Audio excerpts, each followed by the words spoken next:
Pedimos que por favor agarren los niños, que limpien el pasillo. Se lo pedimos de favor.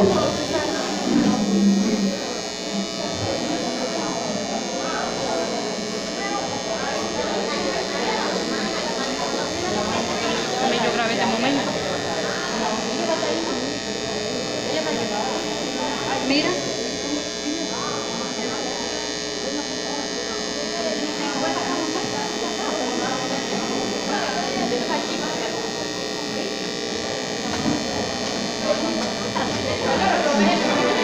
Continuamos.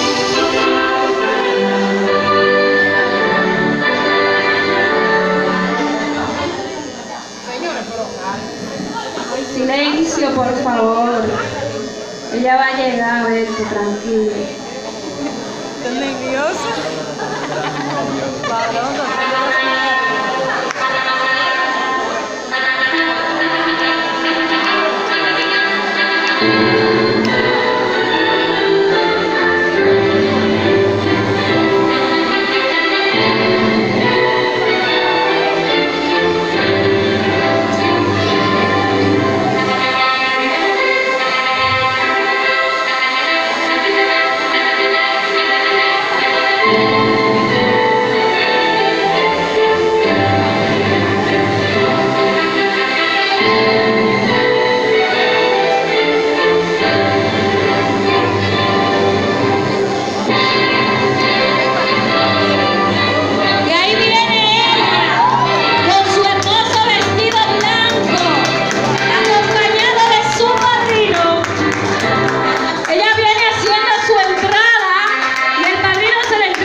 Bravo, un aplauso. Le pedimos que ocupen sus lugares porque vamos así a continuar con esta ceremonia y el pastor va así a estar continuando con esta ceremonia. Le pedimos